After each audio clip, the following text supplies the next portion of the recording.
IPL 2026 match নম্বর 45 Kolkata Knight Riders এবং Sunrisers হায়দ্রাবাদের লড়াই আমরা দেখতে পারবো হায়দ্রাবাদের ঘরের মাঠে। এই ম্যাচ হবে ডুয়ারডাই ম্যাচ কলকাতা নাইট রাইডার্স এর জন্য।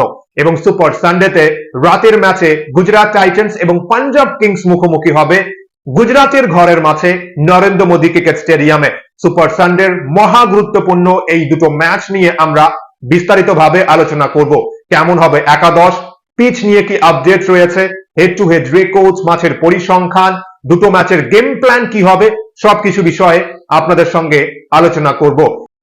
এবং এই ভিডিওতে কিন্তু আমাদের প্রেডিকশনের টোটাল 6টা প্রশ্ন করা হবে। দুপুরের ম্যাচের জন্য 3টে প্রশ্ন এবং রাতের ম্যাচের জন্য 3টে প্রশ্ন। আপনারা কিন্তু দুটো ম্যাচের প্রেডিকশনের উত্তর আলাদা আলাদা লিখবেন কমেন্ট বক্সে। প্রথমে আমরা দুপুরের ম্যাচ নিয়ে আলোচনা করব। কেকেআর এবং হায়দ্রাবাদ মুখোমুখি হবে হায়দ্রাবাদের ঘরের মাঠে। পাথিরা নাকি খেলবে এই ম্যাচে? কলকাতার একাদশে একাধিক পরিবর্তন নাকি শুধুমাত্র একটা পরিবর্তন আমরা দেখতে পারবো? শুরুতে যদি আমরা এই দুই দলের হেড টু হেড রেকর্ড দেখি, আইপিএল এর ইতিহাসে দুই দল 31 ম্যাচে মুখোমুখি হয়েছে। কেকেআর জয় পেয়েছে 20 ম্যাচে এবং হায়দ্রাবাদ জয় পেয়েছে 11 ম্যাচে।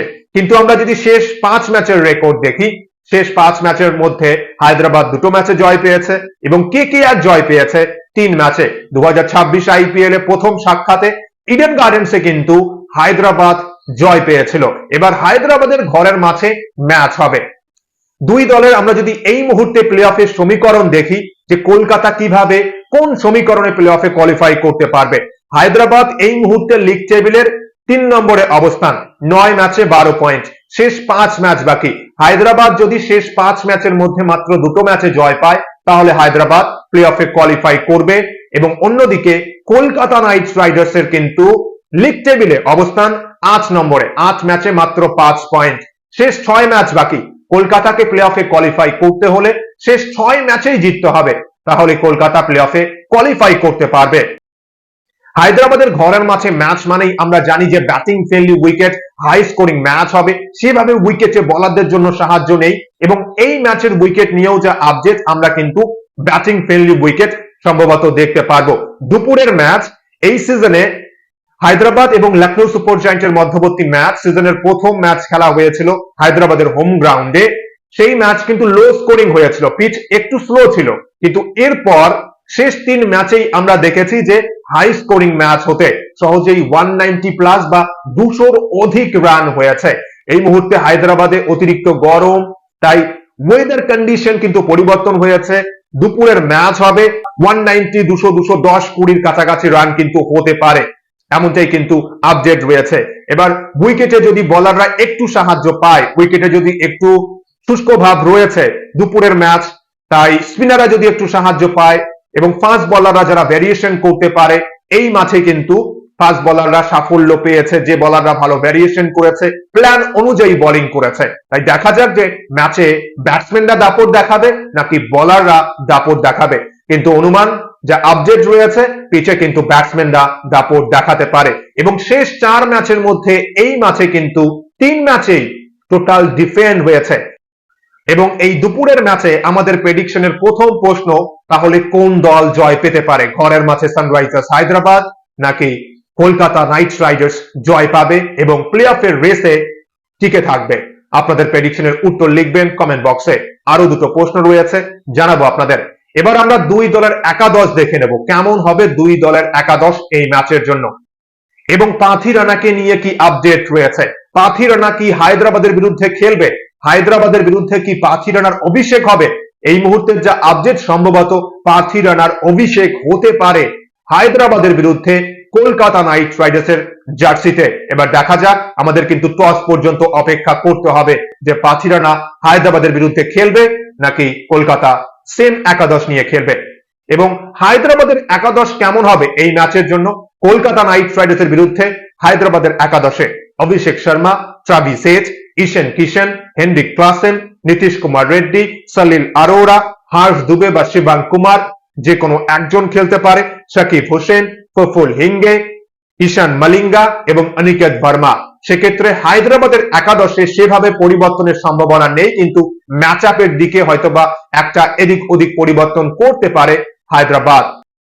কলকাতার সমর্থকেরা কিন্তু চায় যে একাদশে 3টে বা 4টে পরিবর্তন করা হোক, কিন্তু কলকাতা কি একাদশে পরিবর্তন করবে, নাকি শুধুমাত্র পাঁথি রানাকেই একাদশে সুযোগ দেবে এবং সেভাবে একাদশে পরিবর্তন করবে না? কলকাতার একাদশ কেমন হবে হায়দ্রাবাদের বিরুদ্ধে? ফিন অ্যালেন বা টিম সাইফার্ট, এই দুইয়ের মধ্যে থেকে যে কোনো একজন খেলবে। এবার আমি প্রথম থেকেই বলে এসেছি যে কলকাতার উচিত ছিল প্রথম ম্যাচ থেকেই ফিন অ্যালেন এবং টিম সাইফার্ট দুজনকে দিয়ে ওপেন করানো, কিন্তু কলকাতা করতে পারেনি। এই টুর্নামেন্টে দেখুন কোন দলগুলো টপ 4-এ রয়েছে, যাদের টপ 4 শক্তিশালী, যাদের ওপেনাররা বিস্ফোরক মেজাজে স্টার্টিং করেছে, সেই দলগুলোই কিন্তু টপ 4-এ রয়েছে। এবার টিম ম্যানেজমেন্টের কি প্ল্যান রয়েছে সেটা টিম ম্যানেজমেন্টই জানবে, কিন্তু ফিন অ্যালেন বা টিম সাইফার্ট এই দুইয়ের মধ্যে থেকে যে কোনো একজন, captain Ajinkya Rahane, Cameron green, Raghuvanshi, Rovman Powell খেলতে পারে, বা রোবম্যান পাওয়েলের পরিবর্তে পাঁথি রানা খেলতে পারে এই ম্যাচে। রিঙ্কু সিং, রমনদীপ সিং, অনুকূল রয়, সুনীল নারায়ণ, বৈভব আরোরা, কার্তিক ত্যাগী। কলকাতার একাদশে অবশ্যই 3-4টে পরিবর্তন করা উচিত। বেঞ্চে যারা রয়েছে তাদের সুযোগ দেওয়া উচিত, যেমন ধরুন রঘুবংশীর পরিবর্তে সার্থক রঞ্জনকে ট্রাই করা যেতে পারে। এছাড়াও কিন্তু রমনদীপ সিং এর পরিবর্তে তেজস্বী সিংকে সুযোগ দেওয়া যেতে পারে। এমনকি মনীষ পান্ডে, রাহুল ত্রিপাঠীর অপশন রয়েছে বেঞ্চে, কিন্তু কেকেআর 2025-এও সেম ভুল করেছে, 2026-এ এসেও এখনো পর্যন্ত বেঞ্চের প্লেয়ারদের সুযোগ দেয়নি। কলকাতার ব্যর্থতার কিন্তু অন্যতম প্রধান কারণ ক্যাপ্টেন আজিঙ্কে রাহানে এবং ম্যানেজমেন্ট।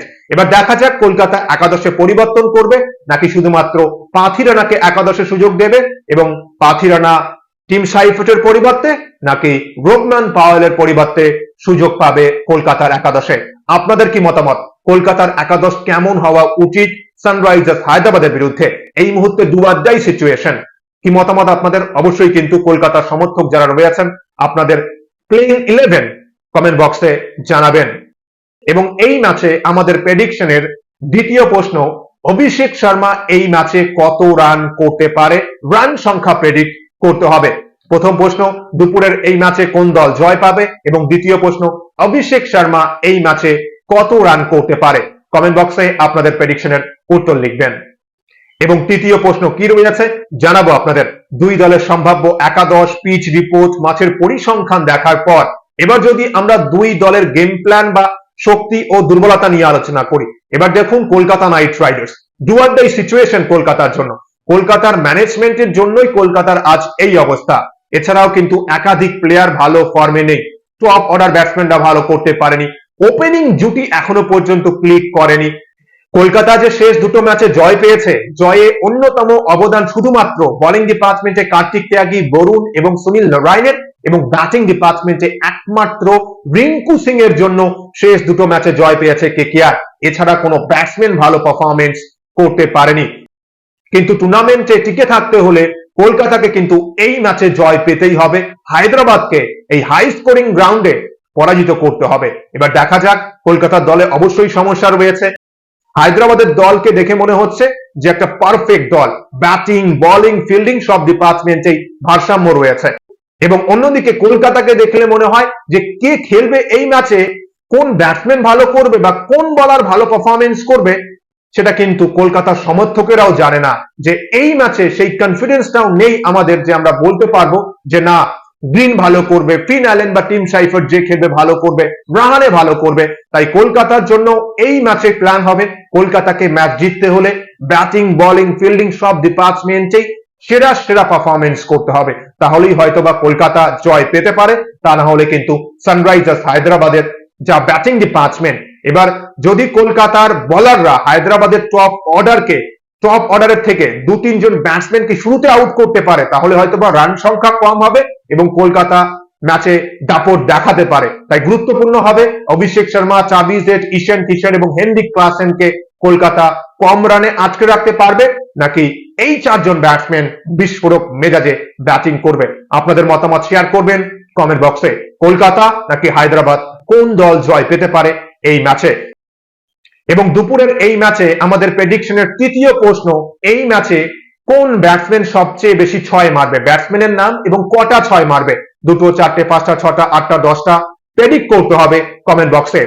এবং আর ও ডিসির মধ্যবর্তী ম্যাচে আমাদের প্রেডিকশনের উইনার তাপস বৈদ্য। আপনি আমাদের ফেসবুক পেজ বং24 স্পোর্টসে মেসেজ করবেন। এবং রাতের ম্যাচের জন্য কিন্তু তিনটে প্রশ্ন রয়েছে, আপনারা রাতের ম্যাচের জন্য প্রেডিকশনের উত্তর লিখবেন দ্বিতীয় কমেন্টে। প্রথম ম্যাচ নিয়ে আলোচনা করার পর এবার আমরা সুপার সানডের দ্বিতীয় ম্যাচ নিয়ে আলোচনা করব। ম্যাচ নম্বর 46 গুজরাট টাইটান্স এবং পাঞ্জাব কিংস মুখোমুখি হবে জিটির ঘরের মাঠে আহমেদাবাদে। এই মুহূর্তে এই দুই দলের আমরা যদি প্লে অফের সমীকরণ দেখি, পাঞ্জাব কিংস কিন্তু 8 ম্যাচে 13 পয়েন্টে রয়েছে, শেষ 6 ম্যাচ বাকি। পাঞ্জাব যদি শেষ 6 ম্যাচের মধ্যে মাত্র দুটো ম্যাচে জয় পায় তাহলে কিন্তু পাঞ্জাব প্লে অফে কোয়ালিফাই করবে এবং শেষ 6 ম্যাচের মধ্যে পাঞ্জাব সম্ভবত 4 ম্যাচে জয় পাবে আমার মনে হচ্ছে। এবার পাঞ্জাব লিগ টেবিলে অবশ্যই টপ 2 এ ফিনিশ করার চেষ্টা করবে। অন্যদিকে গুজরাট টাইটান্স কিন্তু লিগ টেবিলের এই মুহূর্তে 5 নম্বর স্থানে রয়েছে, 9 ম্যাচে 10 পয়েন্ট, শেষ 5 ম্যাচ বাকি গুজরাট টাইটান্সের। গুজরাট টাইটান্সকে প্লে অফে কোয়ালিফাই করতে হলে কিন্তু শেষ 5 ম্যাচের মধ্যে 3 ম্যাচেই জিততে হবে, তাহলে কিন্তু জিটি কোয়ালিফাই করতে পারবে। এবার 3-এর অধিক যদি জয় পায় তাহলে হয়তোবা জিটির জন্য আরো ভালো হবে। আইপিএল এর ইতিহাসে দুই দল 7 ম্যাচে মুখোমুখি হয়েছে, জিটি জয় পেয়েছে 3 ম্যাচে এবং পাঞ্জাব কিংস জয় পেয়েছে 4 ম্যাচে। গুজরাট টাইটান্সের ঘরের মাঠে ম্যাচ হবে। আইপিএল এ যে 12-13 ভেন্যুতে ম্যাচ হয় তার মধ্যে অন্যতম কিন্তু ব্যাটিং ফ্রেন্ডলি উইকেট আমরা দেখতে পাই গুজরাটের ঘরের মাঠে। সহজেই এই ম্যাচে 190 প্লাস 210 20 30 40 রান হয়েছে একাধিক ম্যাচে। এবং 2026 আইপিএল এ এখনো পর্যন্ত 4 ম্যাচ হয়েছে এবং 4 ম্যাচের মধ্যে আমরা যদি দেখি শেষ ম্যাচেও কিন্তু আরসিবি এবং জিটির মধ্যবর্তী ম্যাচের উইকেটও কিন্তু 190-200 রানের উইকেট ছিল। আরসিবি ব্যাটসম্যানদের মধ্যে আম্পায়ারের ভুল ডিসিশন ছিল এবং ব্যাটসম্যানরাও ভুল শট খেলেছে, তা না হলে কিন্তু আরসিবি এবং জিটির মধ্যবর্তী ম্যাচেও আমরা 180 প্লাস রান দেখতে পেতাম। নরেন্দ্র মোদী ক্রিকেট স্টেডিয়ামের আমরা যদি অ্যাভারেজ রান সংখ্যা দেখি 190 থেকে 200 রান অ্যাভারেজ রান সংখ্যা। প্রথম ইনিংসে অ্যাভারেজ 215 রান। যদিও 2026 আইপিএল এ যে 4 ম্যাচ খেলা হয়েছে 2026 আইপিএল এ কিন্তু প্রথম ইনিংসে রান সংখ্যা 186, কেননা শেষ ম্যাচে কিন্তু কম রান হয়েছিল, যদিও উইকেট 180 রানের 190 রানের উইকেট ছিল। এবার এই ম্যাচের উইকেট নিয়ে কি আপডেট? এই ম্যাচের উইকেট নিয়েও যে আপডেট, আমরা কিন্তু ব্যাটিং ফ্রেন্ডলি উইকেট দেখতে পারবো। এবার শুরুতে নতুন বলে তো একটু ফাস্ট বোলাররা 2-3 ওভার কিন্তু সুইং করাতেই পারে, একটু অতিরিক্ত বাউন্স বা অনেক সময় লো বাউন্সও দেখা যেতে পারে। এবার শুরুতেই যদি কোনো দলের ব্যাটিং ডিপার্টমেন্টের 1-2 ব্যাটসম্যান শুরুতে আউট হয়ে যায় তাহলে কিন্তু অবশ্যই কামব্যাক করা একটু কঠিন হয়। যথেষ্ট বড় মাঠ, স্পিনাররাও কিন্তু গেমে আসতে পারে এবং এই ম্যাচের পিচ নিয়েও যে আপডেট, আমরা কিন্তু ব্যাটিং ফ্রেন্ডলি উইকেট দেখতে পারবো। এবার দেখা যাক উইকেটে বোলাররা কি একটু সাহায্য পাবে নাকি আমরা সহজেই 190 প্লাস 210 20 30 রান দেখতে পারবো। এবং যে দল টসে জিতে প্রথমে ব্যাটিং করবে অবশ্যই মাথায় রাখতে হবে যে এই ম্যাচে কিন্তু ফাইটিং টোটাল 190 প্লাস 200-210 রান। এবার 200-210 রান চেজও হতে পারে, কিন্তু যদি ভালো ফাইট করতে চায় তাহলে কিন্তু 190 প্লাস বা 200-র কাছাকাছি রান করতে হবে।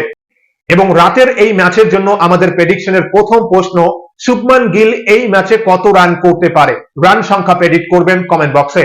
আরো দুটো প্রশ্ন রয়েছে, জানাবো আপনাদের। তাহলে জিটির একাদশ কেমন হবে? জিটি কি উইনিং কম্বিনেশন নিয়ে খেলবে? জিটির একাদশে ক্যাপ্টেন শুভমান গিল, সাই সুদর্শন, জর্জ বাটলার, ওয়াশিংটন সুন্দর, শাহরুখ খান, জেসন হোল্ডার, রাহুল টিবাচিয়া, রশিদ খান, আরশাদ খান, রবাজা, সিরাজ, মানব সুতর বা সাই কিশোর যে কোনো একজন খেলতে পারে। এবং প্রসিদ্ধ কৃষ্ণাকে নিয়ে কি আপডেট রয়েছে? প্রসিদ্ধ কৃষ্ণা কিন্তু শেষ দুটো ম্যাচে খেলেনি, যদিও আমরা প্র্যাকটিস করতে দেখেছি। এবার যদি প্রসিদ্ধ কৃষ্ণা ফিট হয়ে থাকে 100% তাহলে কিন্তু প্রসিদ্ধ কৃষ্ণা হয়তো খেলবে এই ম্যাচে। এবং পাঞ্জাব কিংসের একাদশ কেমন হবে? আমরা কি পাঞ্জাবের একাদশে কোনো পরিবর্তন দেখতে পারবো? শেষ ম্যাচে পাঞ্জাব কিংস কিন্তু পরাজিত হয়েছে রাজস্থান রয়্যালস এর বিরুদ্ধে। পাঞ্জাব কিংসের একাদশে প্রভসিমরন সিং, প্রিয়াংশ আরিয়া, কুপা কনলি, শ্রেয়াস আইয়ার, নেহাল ওয়েদারা, শশাঙ্ক সিং বা শ্রেয়ান শেটগে যে কোনো একজন খেলবে। Marco Stoinis, Marco Jansen, Arshdeep Singh, Chahal, Bartlett বা লাকি ফার্গুসন যে কোনো একজন খেলতে পারে। এবং বিজয় কুমার বিশপ। দুই দলের সম্ভাব্য একাদশ, পিচ রিপোর্ট, মাঠের পরিসংখ্যান দেখার পর এবার যদি আমরা দুই দলের শক্তি এবং গেম প্ল্যান নিয়ে আলোচনা করি। গুজরাট টাইটান্স এর শক্তি কিন্তু টপ অর্ডার। গুজরাটের টপ 3 দুই ওপেনার এবং জর্জ বাটলার যদি ভালো পারফরমেন্স করতে পারে তাহলে গুজরাট 70% ম্যাচে জয় পায়। এবং অন্যদিকে বোলিং ডিপার্টমেন্ট যদি আমরা দেখি গুজরাট টাইটান্সের বোলিং ডিপার্টমেন্টে রাবাদা ভালো ফর্মে রয়েছে, যদিও রাশিদ খান শেষ কয়েক ম্যাচে সেভাবে ভালো কিছু করতে পারেনি। সিরাজ বা যদি প্রসিদ্ধ কৃষ্ণা খেলতে পারে এই ম্যাচে তাহলে জিটির জন্য ভালো হবে। এবার বোলিং নিয়ে একটু অবশ্যই সমস্যা রয়েছে পাঞ্জাব কিংসের। পাঞ্জাব যে ডমিনেট করছে এই টুর্নামেন্টে, পাঞ্জাব কিন্তু একাধিক ম্যাচে ব্যাটসম্যানদের দাপটে জয় পেয়েছে। 200-র অধিক রান, 220 রান চেস করেছে পাঞ্জাব কিংস। তাহলে কি মনে হচ্ছে আপনাদের এই ম্যাচে কোন দল জয় পেতে পারে? ঘরের মাঠে গুজরাট টাইটান্স নাকি পাঞ্জাব কিংস জয় পাবে, না পাঞ্জাব ব্যাক টু ব্যাক দুটো ম্যাচে পরাজিত হবে? এবং এই ম্যাচে, রাতের ম্যাচের জন্য আমাদের প্রেডিকশনের দ্বিতীয় প্রশ্ন, শ্রেয়াস আইয়ার এই ম্যাচে কত রান করবে? এবং রাতের ম্যাচের জন্য আমাদের তৃতীয় প্রশ্ন, কোন ব্যাটসম্যান এই ম্যাচে সবচেয়ে বেশি চার মারবে?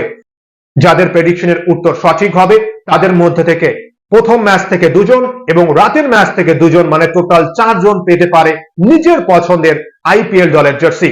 তাই সুপার সানডেতে আপনারা প্রেডিক্ট করুন এবং জিতে নিন আপনাদের পছন্দের আইপিএল দলের জার্সি। এবং ভিডিওটি ভালো লাগলে লাইক, কমেন্ট ও সাবস্ক্রাইব করে খেলাধুলোর সমস্ত আপডেট পাওয়ার জন্য চ্যানেলটি সাবস্ক্রাইব করে বেল আইকনে প্রেস করবেন ভিডিও নোটিফিকেশন সবার আগে পাওয়ার জন্য। সবাই ভালো থাকবেন, সুস্থ থাকবেন। অসংখ্য অসংখ্য ধন্যবাদ সকলকেই।